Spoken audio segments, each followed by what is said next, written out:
Assalamualaikum warahmatullahi wabarakatuh. Yang saya ingin tanyakan kepada Gus Baha, saya itu sering ngaji lewat YouTube panjenengan Gus.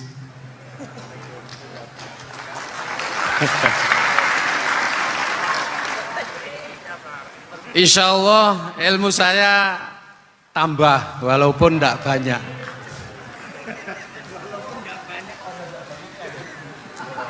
Yang saya tanyakan, nopo ilmu kula niki barokah?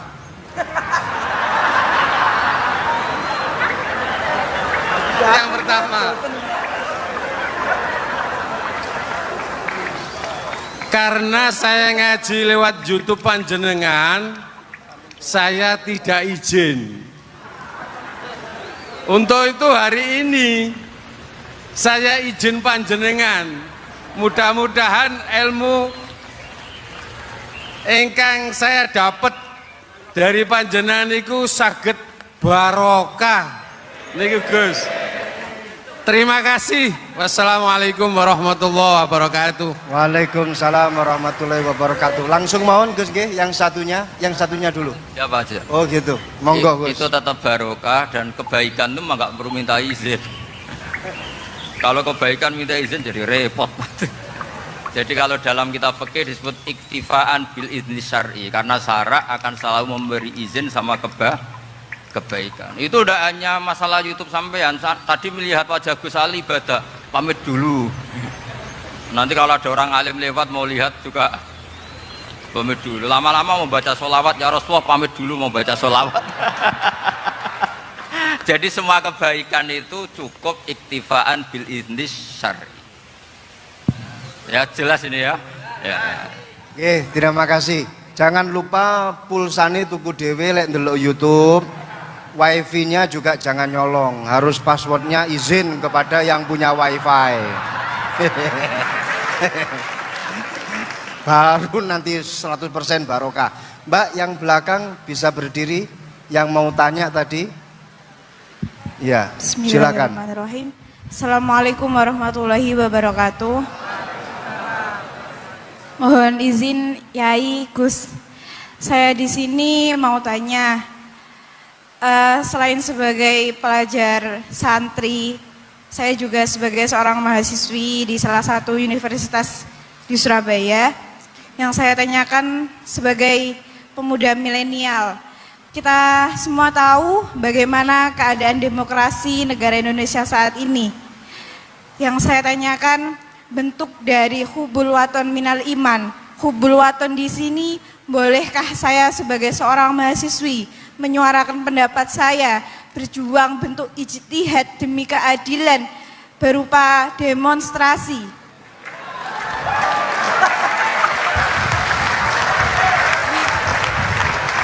Ngapunten. Yang saya tanyakan di sini, bagaimana menurut Gus, apakah saya melakukan demonstrasi ini sudah baik atau sangat baik atau mungkin perlu dikaji kembali? Terima kasih. Wassalamualaikum warahmatullahi wabarakatuh. Hubungan antara demonstrasi dan hubbul wadon minal iman. Hah? Oh ya, hubbul wadon minal iman. Monggo Gus.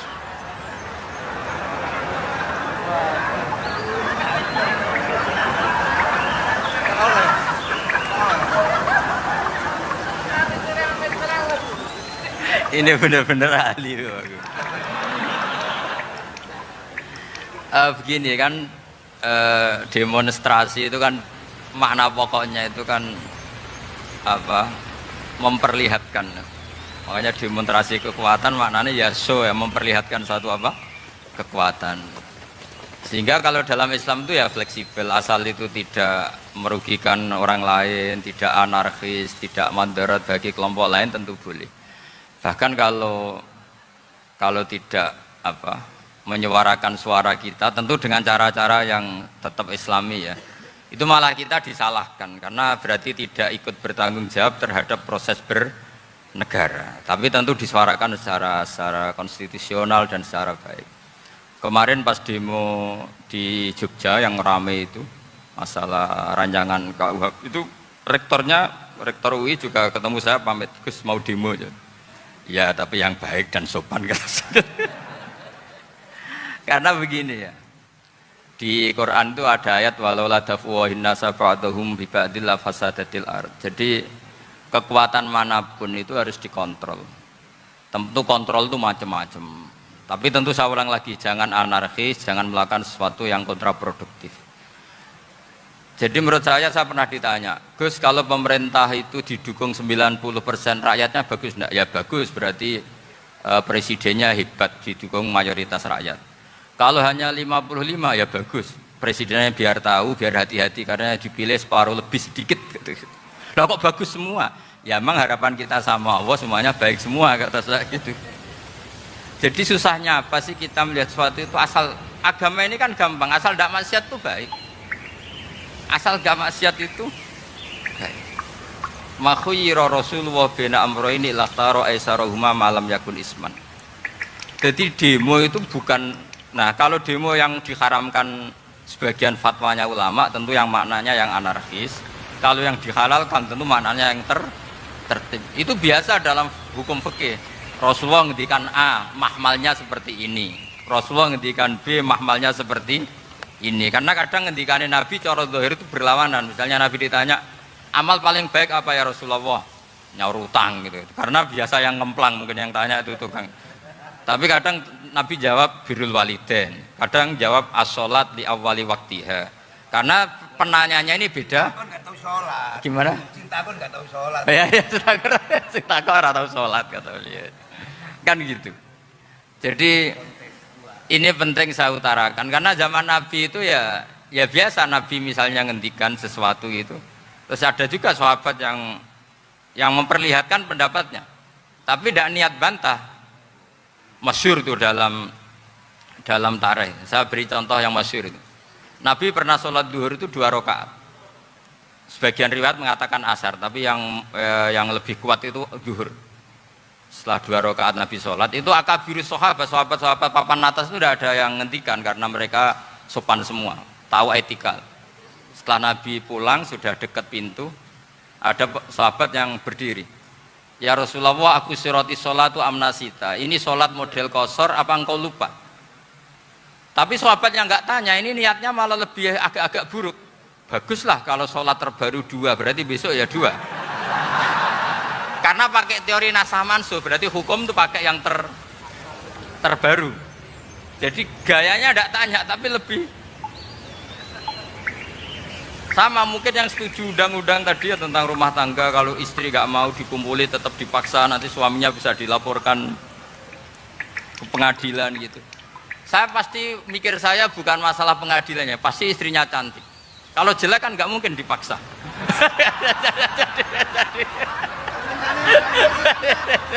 Ini ketularan.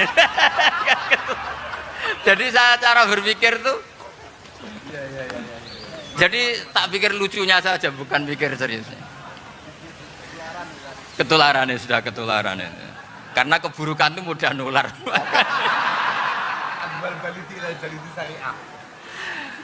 Akhirnya Nabi kembali lagi, enggak, kullu dzalika lam yakun, semua itu enggak terjadi.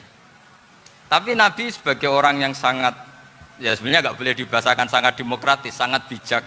Nabi kembali lagi ke mimbar terus tanya, ahakun maqalahu dzulyaten, apa betul yang dikatakan dzulyaten tadi?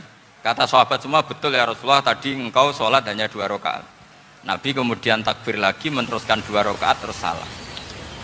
Artinya kalau demonstrasi itu dengan makna mengutarakan pendapat dengan cara yang dijamin konstitusi, ya itu kan normal-normal saja, nggak ada masalah. Saya pernah dereno bapak, itu ada pertanyaan yang benar-benar mengusik saya.